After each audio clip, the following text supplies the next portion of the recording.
初瑶，你这只算账的右手已经废了，连同你这副倒人胃口的尊容，还死攥着云家主母的印玺做什么？你就在这柴房安心养病，你倾尽家产为我铺的路，我会替你走下去。状元庆功宴，我竟然回到了他高中的这一天。姐姐，你怎么出汗了？苏婉如，前世我倾尽财力攻陆云团高中，他却纵容你这个外室用一碗补汤毁我容貌，废我右手。今日是云州哥哥高中的大喜之日，婉如亲手熬了2碗血燕羹，这一碗给云州哥哥，这一碗给姐姐。姐姐能容下婉如，喝了这碗汤，这状元府的喜气才算圆满。初瑶，这是婉如一片心意，把汤喝了吧。这碗汤里加了极毒的化骨散，专毁人筋骨皮肉。夫君说的是，不过我有一个好主意，今日是你我大喜，不如我们互换碗盏品尝，寓意着你中我，我中有你，往后才能长长久久。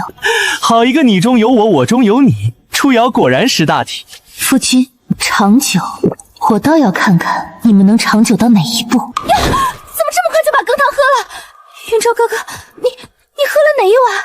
我喝的是初瑶那一碗，怎么了？我不是故意的，我就是想着今日云州哥哥高升，想和姐姐开个玩笑，所以才在姐姐那碗血燕里放了点东西。开玩笑，苏姑娘不妨当着诸位大人的面说说，你到底在我碗里放了什么药？就是一点化骨散，我只是听人说这药会让人拿不起重物。姐姐，我只是想让你右手溃烂，让你以后拿不了云家的账本，让我右手溃烂，再也翻不了云家的账本，彻底变成废人。夫君，你觉得这个玩笑好笑吗？初瑶，婉如年纪小，没轻没重，今天不过是闹过了头，你何必把话说得这么难听？你放心，你已经是我的妻子，就算这药真有什么妨碍，我也不会嫌弃你。陆夫人的位置仍是你的，谁也拿不走。好一句不嫌弃，好一句闹过了头，让我变成残废，在你口中只是点小事是吗？我已经说了，婉如不是故意的，你还想怎么样？你是状元夫人，为了这点事抓着不放，搅黄了我们的喜事儿，就是不识大体。夫君说的对，我确实该为大局着想，所以我才更该提醒夫君，刚才喝了那碗毒药的人不是我，是夫君你啊！你说什么？我说是你。啊！我的手好痛！夫君刚才不是说不必小题大做吗？怎么现在倒急成这样了？啊！我的手痛死我了！状元郎这是怎么了？汤里有毒，快叫大夫！这是西域极毒的化骨散啊！这毒气已经入骨，右手筋脉全断了。说什么？我可是新科状元，治好我用最好的药。少爷，就算是华佗在世，这手也保不住了。怎么会这样？这化骨散，我明明是下在姐姐那一碗里的。苏姑娘，你终于承认了，原来这碗赔罪汤里加的是毁人筋骨的剧毒。我不是故意的，云州哥哥，是他。是云初瑶早知道汤里有毒，故意换给你喝的。初瑶，你既然知道有毒，为何不阻止？为何还要换给我喝？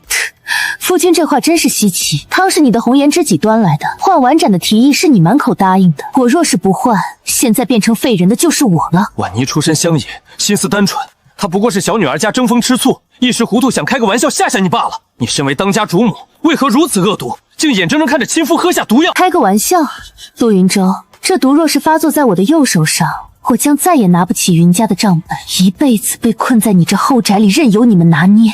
这玩笑好笑吗？你大盖儿，云州，这是哪个下千刀的害了你啊？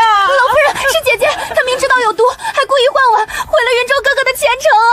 云初瑶，我儿子是皇上钦点的新科状元，你居然敢害他！陆老夫人，你血口喷人，明明是这个外室下的毒。我不管是谁下的毒，喝下去的是我儿子。云初瑶，你们云家富甲天下，你现在立刻拿钱去请宫里的太医，必须把我儿子的手治好。初瑶，只要你肯动用云家的财力治好我的手，今日这事我可以不计较，状元夫人的名头依然是你的。等你治好了我，我自会给你个体面。多可笑啊！在他们眼里，我云初瑶就是个没有脾气的提款机，被外室下毒是我活该，掏空家产救渣男是我本分，不计较，给我体面。陆云舟，你是不是搞错了一件事？你这状元的功名是你自己考的，但你这铺路搭桥上下打理的银子全是我云家出的。我云家能把你捧上投胎，就能把你摔进泥潭。你放肆！云家的钱就是陆家的钱，拿钱救夫是天经地义。你若敢见死不救，我就去顺天府告你不守妇道。去告吧，正好让顺天府尹查查，一个外室毒害朝廷命官，该当何罪？是流放还是侥幸？袁初瑶，你到底想怎么样？你非要把事情做绝吗？做绝的从来都是你们陆家。来人，12掌柜何在？大小姐。这不是京城通汇钱庄的李大掌柜吗？还有江南布业的王掌柜，这12人可是掌管着大玄朝3成钱粮的活财神啊！云家竟然把他们全叫到了状元府，这是要干什么？袁初瑶，今日是我的庆功宴，你把这些满身铜臭的商贾叫来，成何体统？成何体统？夫君刚才不是说让我动用云家的财力去救你的手吗？我不把掌柜们叫来，拿什么给你付这天价的药费？你明白大局就好，只要你治好我，日后我入阁拜相，绝不会亏待。闭嘴！我叫他们来，不是来给你付钱的，而是来跟你算账的。算什么账？大掌柜，报账！是。大玄历16年，陆云州结交权贵，举办诗会，在醉仙楼等处的所有开销，皆由云氏酒楼凭账，共计3万5千两。大玄历17年至19年，陆云州上下打点，并为外室苏婉如购置金银头面蜀锦绸缎，甚至连今日这状元府的布置，全由云家库房出账。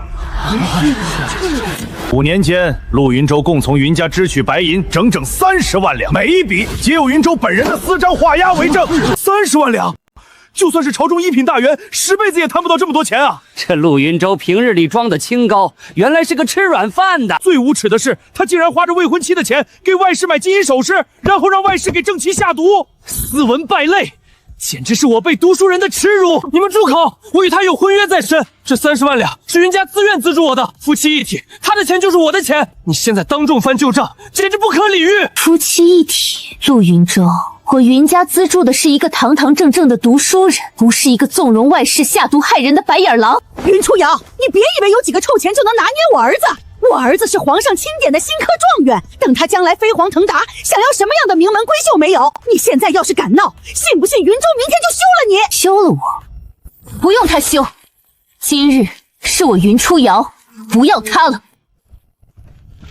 云初瑶，你要干什么？我要干什么？你给我睁大眼睛看清楚！不，那可是30万两的凭证啊！初瑶，你烧了借条，是不是意味着那30万两你不要了？我就知道你还是舍不得逼死我。舍不得逼死你，陆云州，我烧了契约，不是因为大度，而是要告诉在座的诸位，这30万两就当是我云初瑶打了水枭，买了个教训。从此以后，我云初瑶与你陆家恩断义绝，这门婚事今日作废，你我男婚女嫁，各不相干。你敢退婚？我是当朝状元，你凭什么退我的婚？大掌柜听令，在传家主令，从即刻起，云氏旗下全国300家商号钱庄，多不与陆家的一切生意往来。云氏钱庄所有挂在陆云州名下的信用担保，即刻撤回。名下所有垫付的宅院、铺面，明日天亮之前全部收回。坏了，状元郎前天还在我酒楼记了5000两的账，说是云家兜底，他还欠我古董行1万两啊！云初瑶，你不能这么做，你这是要逼死我们一家呀！姐姐，我错了，我真的知道错了，求求你别走！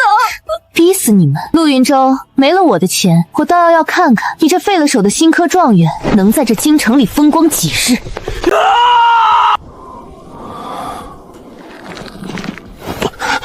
大清早的，怎么就吃这些清汤寡水？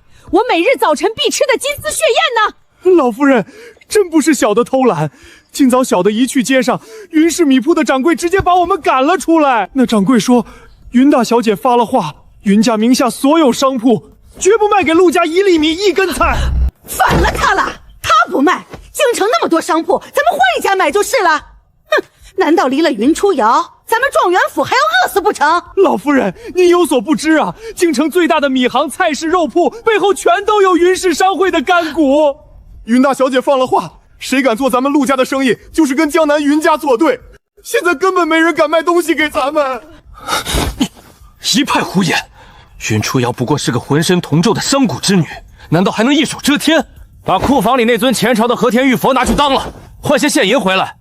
我就不信，哼，有钱还买不到东西。少爷没用的，今早小的已经试着拿了几样首饰去当铺，可京城所有的当铺钱庄一看到是我们陆家的人，连门都不让进。为什么不收？他们说云大小姐撤了咱们的信用担保，陆家的东西来路不明，怕得罪云家，一概不收啊。云州哥哥，这可怎么办呀？宛如饿一顿没关系，可你昨晚受了重伤，如今正是需要大补的时候，怎么能吃这些粗鄙之物？闭嘴！若不是这个蠢女人昨晚非要端那碗毒汤，我何至于落到今天这步田地？失去了云家的财力支持，我这状元郎的头衔在柴米油盐面前竟然如此苍白无力。这5年来，我早就忘了没钱的日子是什么滋味。开门！陆云舟，赶紧还钱！堂堂新科状元，难不成要赖账吗？快开门！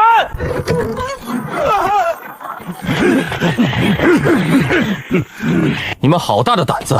此乃朝廷御赐状元府，我乃天子门生，你们这些市井商贾竟敢擅闯官邸！状元郎，好大的官威呀！既然是官老爷，那就先把欠我们的账清了吧。半个月前，你在我聚宝斋拿了一方极品端砚和2幅古画，作价5000两。当时你说记在云家的账上，可昨晚云大小姐当众宣布撤销你陆家一切担保，这笔账你打算什么时候结？还有我们醉仙楼，你这大半年请同僚吃喝，甚至连给这位外室摆宴的钱，一共是3000两，赶紧掏钱！还有我们锦绣阁做状元吉服和女眷衣裳的1200两。放肆！我儿子可是皇上钦点的新科状元，即将入翰林院做官的，难道还能欠你们这点银子不成？等我儿发了俸禄，自然会还你们。老夫人，你是在逗我们玩吗？一个翰林院的编修，一年俸禄不过几十两银子，你们陆家现在欠外面的账加起来足足有5、6万两，你儿子就算做100年的官也还不清。哼！再说了，整个京城都传遍了，状元郎右手废了，连笔都握不住，一个废人连官帽保不保得住都不一定，拿什么还钱？你们放肆！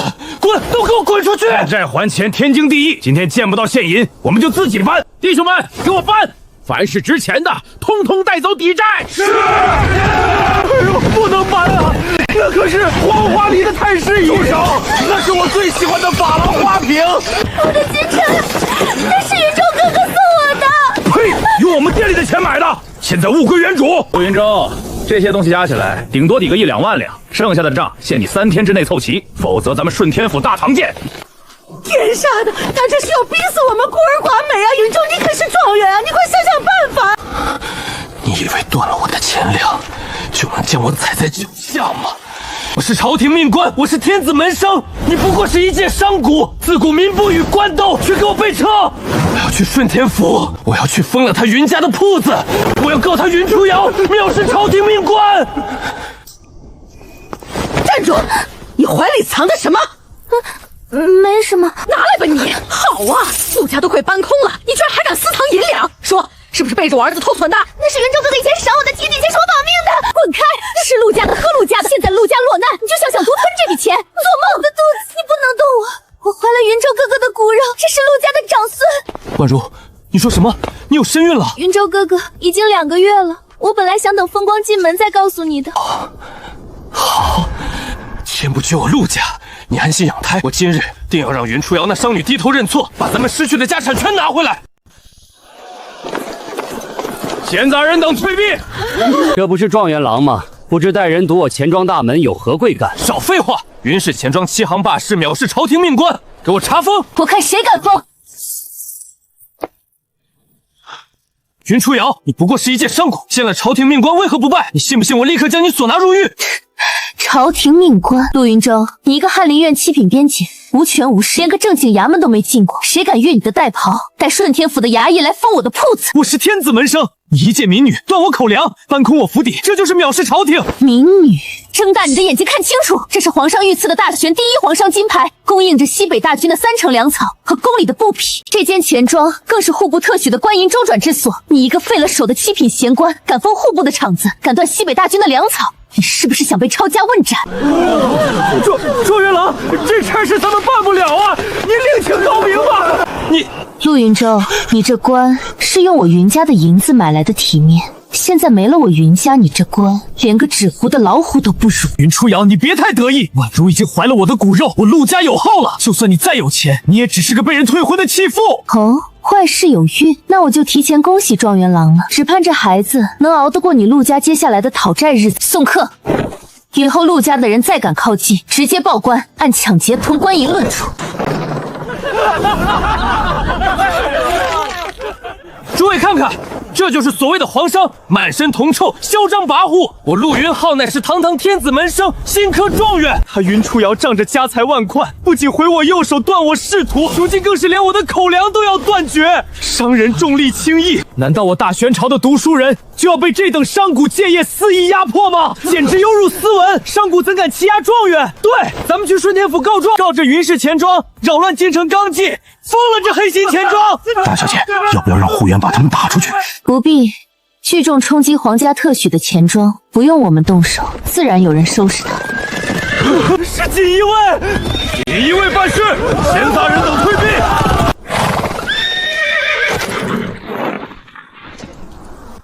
萧大人，下官翰林院编修陆云舟正在此地处理一些私事。滚开！大人，我是新科状元。哎呦，锦衣卫办案，你也配挡道？一个废了右手的废物，也敢在天子脚下煽动闹事？你想进诏狱尝尝剥皮的滋味吗？民女云初瑶见过萧大人，大人替我云家清理了门前的苍蝇，初瑶感激不尽。云大小姐好手段，不过本座今日来可不是为了替你赶苍蝇的，进去谈。大人请。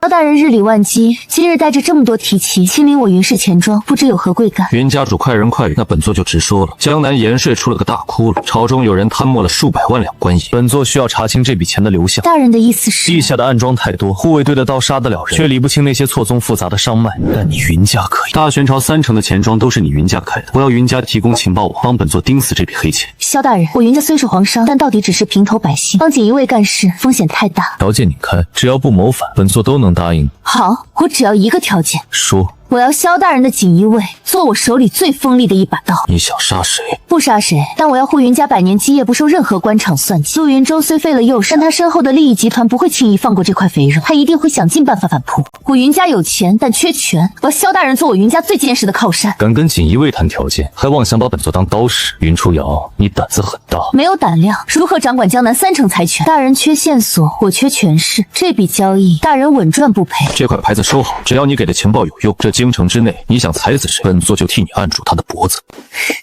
多谢萧大人。对了，半个月后便是皇上亲设的琼林宴，陛下要亲自考教新科进士的书法与策论。云州的右手虽然废了，但他最近四处借高利贷，似乎在京中暗中寻访什么人。云家主，斩草要除根，可别在最后关头让这条死狗翻了。大人放心，他翻不了天。大小姐，这萧大人杀人如麻，咱们与他合作，无异于与虎谋皮啊！对付恶狼就得借用猛虎。陆云舟想借着琼林宴翻身，去查查他最近在找什么人。既然他想演戏，那咱们就在琼林宴上给他搭个最大的戏台。是。状元郎，您深夜找小人来，不知有何吩咐？你的字模仿我的笔记能有几分像？小人专门临摹过大人的停对文章，若是刻意模仿，至少能有9分像，足以以假乱真。很好，3日后便是琼林宴，皇上定会当场考教新科进士的诗词与策论。我要你扮作我的研墨书童，混入宴会。届时你替我代笔写下文章，我自会找机会将卷子偷换呈上。这可是欺君之罪啊，要杀头的！你不说我不说，谁会知道？你母亲病重没钱买药，早就快撑不下去了吧？事成之后，我再给你2500两，足够你回乡买田治田，舒舒服服过一辈子。好，小人干了嘴。去吧，这3日在家好好临摹我的字迹。什么人？你们是什么人？抢劫可是重罪！魏明落榜秀才，母亲患有严重的肺疭。陆云舟用高利贷借来的3000钱两，买你替他在琼林宴中代笔欺君。我说的可有半句虚言？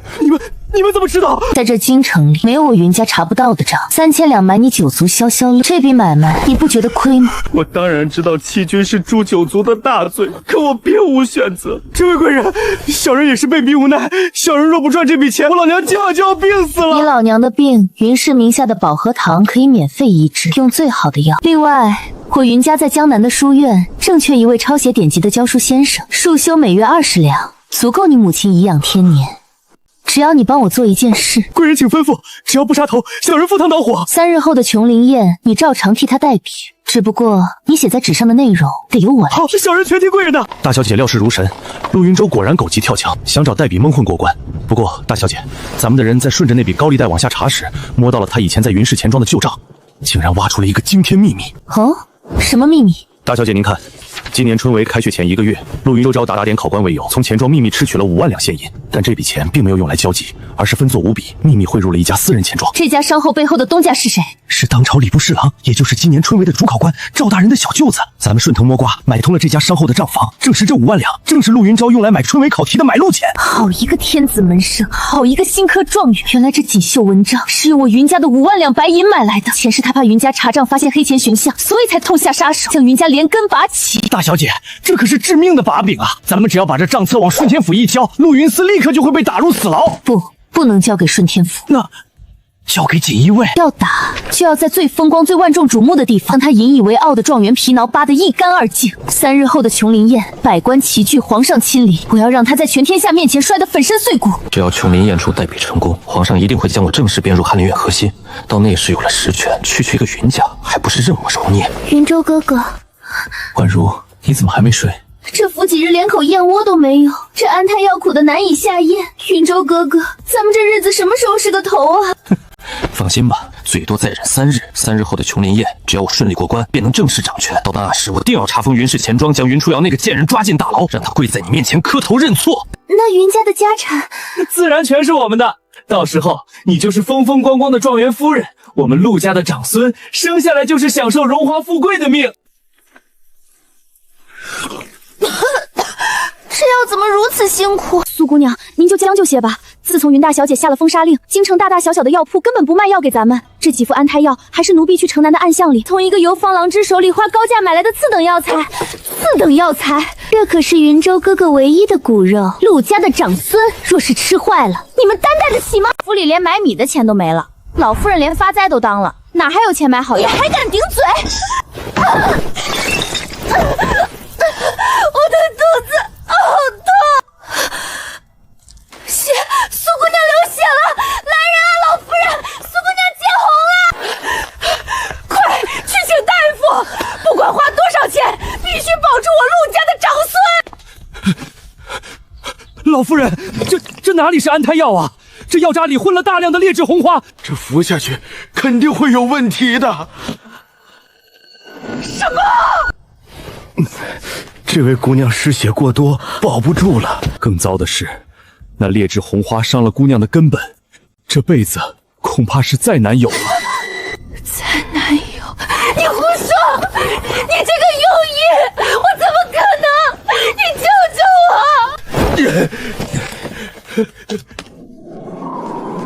我！我陆家的金孙没了！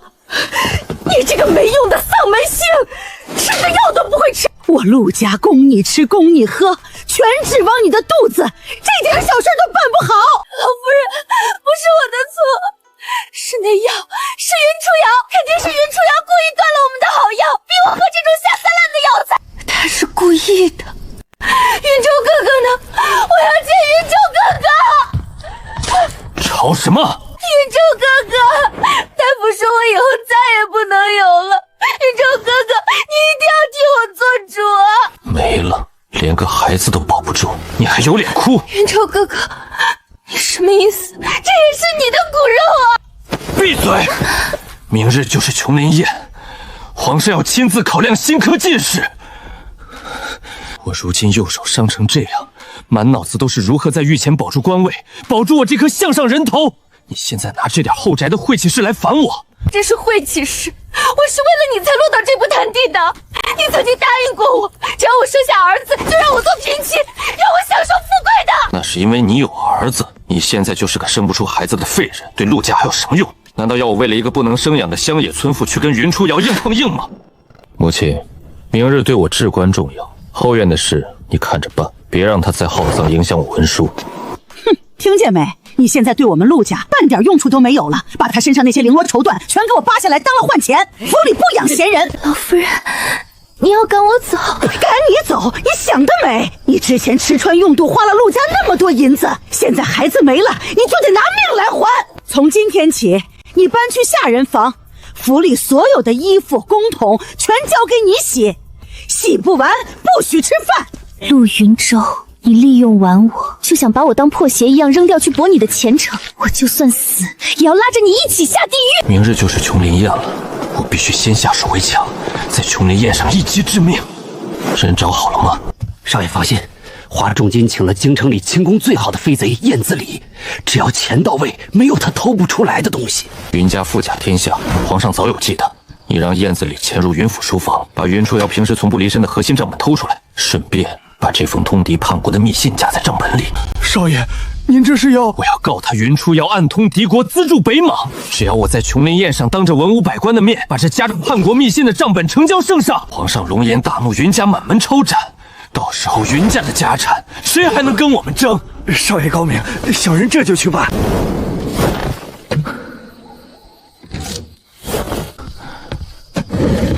得来全不费功夫。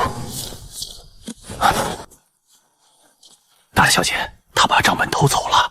密信加进去了吗？加进去了。这贼人动作很快，根本没翻看账本里的内容。陆云舟真是异想天开，竟想用这种下三滥的手段伪造我云家通敌的罪证。他已经被逼到了绝路，自然是什么阴招都使得出来。不过，他若是打开那本账册仔细看看，恐怕会被直接吓死。那一本账册的头几页确实是我云家平日的流水，但从第5页开始，全是他陆云章这几年来贪墨放印子钱行贿官员的铁证。尤其是他花5万两买春园考题的流水，每一笔都清清楚楚。印章盖了吗？盖了，用的正是他以前抵押在咱们钱庄里的私章，白纸黑字，铁证如山。很好，陆云舟以为偷走的是我云家的催命符，殊不知他亲手抱走的是他自己的死亡账册。明日琼林宴，我倒要看看他把这本账册呈给皇上时，会是怎样一副精彩的表情。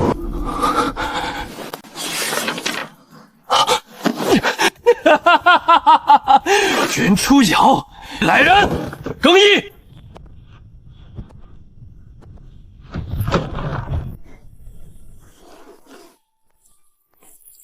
大小姐，马车备好了，走吧。今日去收网。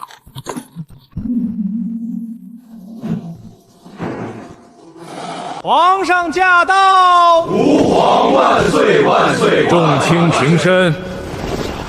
宣江南云氏家主云初瑶觐见。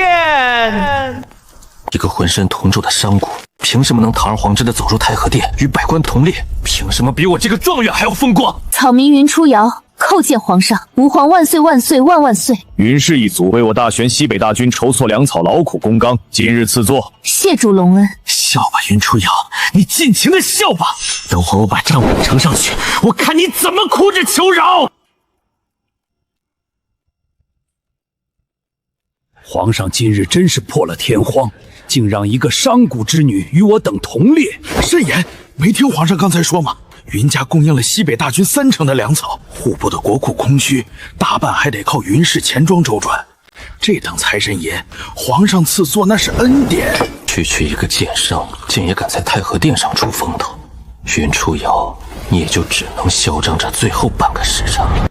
魏明，少爷有何吩咐？等会儿皇上若考文章，我便称右手受了烫伤，不便握笔，由你代笔。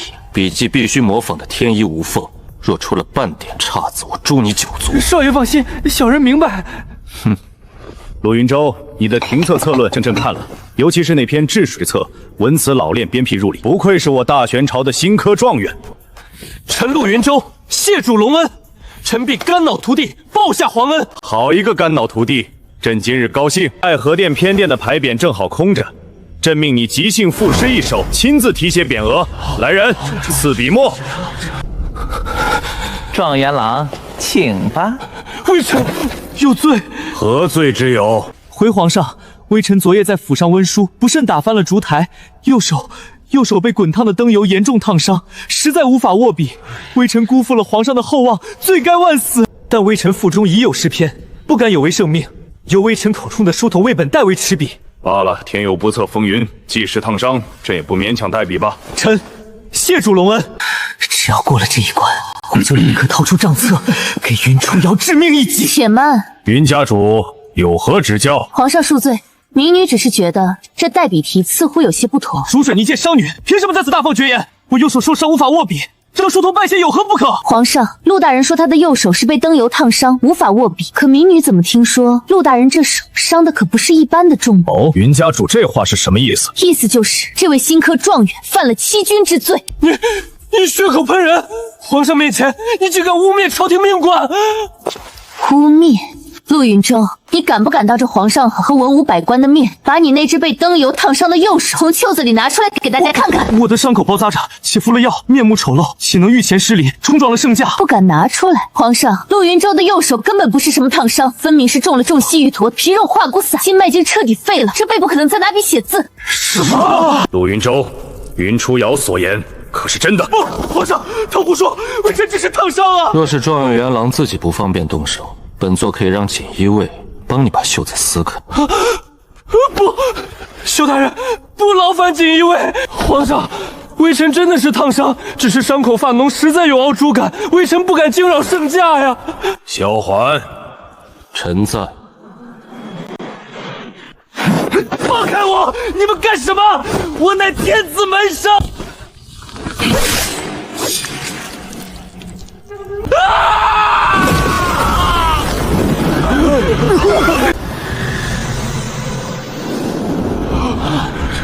陆云舟，这就是你说的不慎打翻灯油，你好大的胆子！皇上饶命！皇上饶命啊！微臣欺瞒皇上是迫不得已啊！敢在预言撒弥天大火，本座倒想听听是谁逼着你欺君的。是他。是这个毒妇！皇上，微臣的确不是烫伤，微臣是中了剧毒，但下毒的人正是微臣的未婚妻云初瑶。他嫉妒微臣高中状元，不甘心受妇道约束，更因为微臣纳了一方妾室而心生怨恨，所以他才在微臣的显示里下了西域剧毒化骨散，要毁微臣的前程。微臣是为了维护家丑，不忍未婚妻受千刀万剐之刑，这才向皇上撒谎说是烫伤啊！求皇上明鉴。我下毒害你，陆云舟。死到临头，你还敢在御前信口雌黄？皇上明鉴，这是状元府府医以及陆府管家的画押供状。在日前的庆功宴上，下毒的人根本不是民女，而是陆大人的青梅竹马，那位被他养在外面的外室苏婉容。他为了谋夺正妻之位，在亲手熬制的血燕羹里下了化骨散，端到了民女的面前。既然毒是下给你的，为何中毒的却是他？因为陆大人为了向同僚展示夫妻恩爱，非要与民女互换碗盏，寓意长久。民女不过是顺水推舟成全了他，谁知他却亲口喝下了他那好外学熬的夺命毒汤。荒唐，简直荒唐之极！外室给正妻下毒，他自己误喝了，竟然还敢跑到御前说是被正妻毒害，这等品行败坏、满嘴谎言之人，如何配做我大玄朝的状元？不是这样的，他在说谎。我说谎？那卖化骨散给苏婉如的黑市药铺掌柜，此刻就被锦衣卫扣押在宫门外。皇上只需传唤一问，便知真假。来人，将这欺君罔上、品行败坏的狂徒给朕押下大牢！等等，皇上，微臣守废是真，欺瞒皇上也是真，但微臣对大玄朝忠心耿耿啊！微臣今日就算粉身碎骨，也要揭发江南云家的一桩滔天死罪！来了，这个蠢货终于亲手把自己的催命符掏出来。你要揭发云家什么？皇上，云初瑶仗着皇上身份，暗中勾结北莽倒卖军粮。这本是云家的核心账册，里面不仅记录了云家通敌的流水，更夹着一封云初瑶与北莽大将往来的密信，请皇上过目。皇上，云家意图谋反，证据确凿，请皇上立刻下令诛云家9族。呈上来。云初瑶，你死到临头了！倒卖军粮，通敌叛国，今日我就要替天行道，揭穿你这个乱臣贼子！皇上，那就是通敌密信！荒谬！这禁止用的是京城西街才有的诚信堂纸，信末的北莽军印竟然还盖反了！如此拙劣的伪造手段，也敢拿到御前糊弄朕？怎么会？那是华仲勋请人伪造的，竟然被一眼看穿了！皇上，密信或许有诈，但这账册绝无虚假，这是云家极其机密的核心流水，里面一定记录了他贪赃枉法、私通外敌的罪证。求皇上细看账目。好，朕就细看。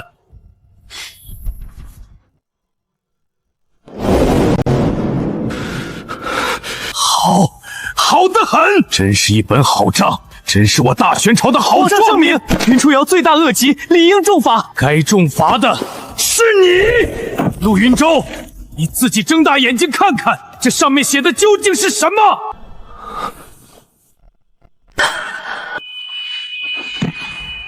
大玄历19年2月初3，春闱前夕，陆云舟从钱庄秘密招取现银5万两。2月初5，现银分作5法，汇入城南聚通钱庄。注：此款经转移处理，由礼部侍郎赵大人内地亲自签收，实为科考买题之用。落款印章：陆云舟私章。不，这不是真的，这明明是云家的账本，怎么会变成我的？这当然是你的账本，陆大人。你昨夜花重金雇佣飞贼潜入我云府书房，想要偷走我的账本，伪造通敌罪证。难道你就不想想，我云家这等防备森严之地，怎么会轻易让一个飞贼得手？你早就知道，你是故意让他偷走的。不错，你以为你偷走的是我云家的催命符，殊不知你亲手报到御前的是你自己科考舞弊的铁证。什么？科考舞弊？皇上，微臣冤枉啊！微臣绝没有泄露春文考题。冤枉？赵大人，你的小舅子昨夜就已被锦衣卫请去喝茶了，他熬不过半个时辰就全招了。你将策论的题目藏在香囊里带出考场，他负责找买家，5万两白银，你们28分账。这口供上的红手印还热乎着呢。你一个连笔都握不住的废物，花5万两白银买来新科状元的头衔，朕竟然还当着文武百官的面夸赞你。你把朕当成了什么？把大玄朝的科举当成了什么？皇上饶命！皇上饶命啊！饶命！科考舞弊，欺君罔上，意图诬陷皇商，哪一条都不能轻饶。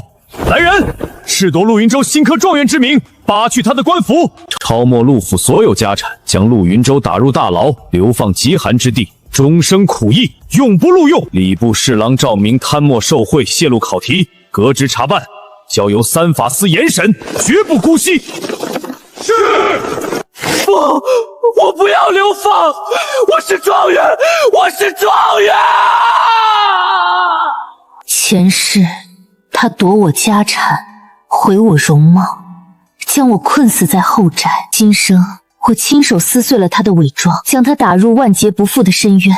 这笔血债终于清算了。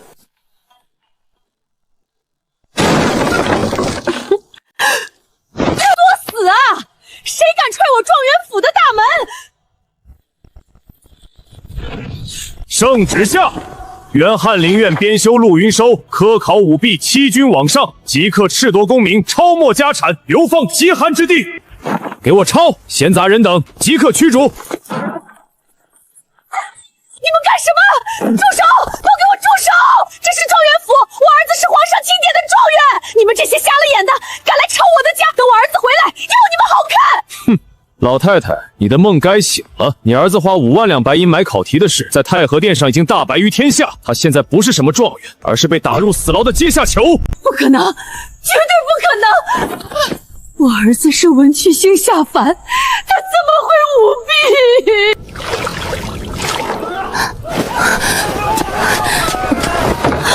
抄没家产，流放极寒之地。流放？他被流放了？我投的是什么？可现在全完了！还愣着干什么？全赶出去，贴封条！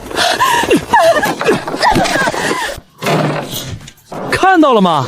这就是那个舞弊被抓的假状元家。活该！花钱买官，还宠妾灭妻，老天爷都看不下去。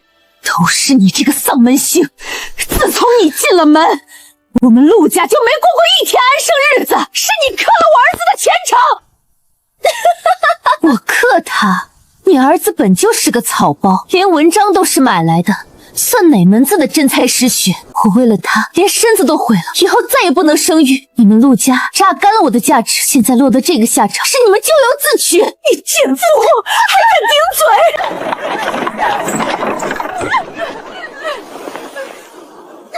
大小姐，陆府已经被查封了，陆云舟明日一早便要押解上路，流放3000里。知道了。初瑶，你救救我们！千错万错都是云舟的错，可你们毕竟有过婚约。你家财万贯，你拿钱去打点打点，把云舟救出来好不好？只要你肯救他，我让他八抬大轿把你迎进门做正妻。不，我让他把这个外室赶走，只守着你一个人过。陆老夫人，你似乎弄错了一件事。我云家是正经的皇商，从不与舞弊的罪产有任何牵连。至于你们陆家的大轿，我云初瑶嫌脏。走吧，账算清了，回江南。是。如果当初我没有利欲熏心，没有去招惹云初瑶，快走！磨蹭什么？流放3000里，这回才走几步？我的儿啊！走远点！重犯流放，严禁家属靠近。婉如，你身上肯定还藏了值钱的物件，快拿出来打点一下解差。云州手上的伤还没好，怎么走到那极寒的苦寒之地呀？老夫人，您别做梦了。陆家已经被查拆得干干净净，我连件御寒的厚袄子都没带出来，哪还有什么首饰？你这个没良心的贱蹄子！要不是因为你下毒，云州怎么会落到这步情地？现在陆家难了，你就不管了？是我不管吗？我为了他，连生育的能力都没了。他当初许诺我荣华富贵，诏命夫人，可现在呢？他是个废人，是个流放的重犯。难不成你要我一个弱女子陪你们去边疆吃一辈子苦，最后冻死在雪地里吗？婉如，你要走？云州哥哥，这是我最后一次这么叫你。大难临头各自飞，就此别过吧。我得去寻我自己的活路了。你站住！你这个毒妇，你不得好死啊！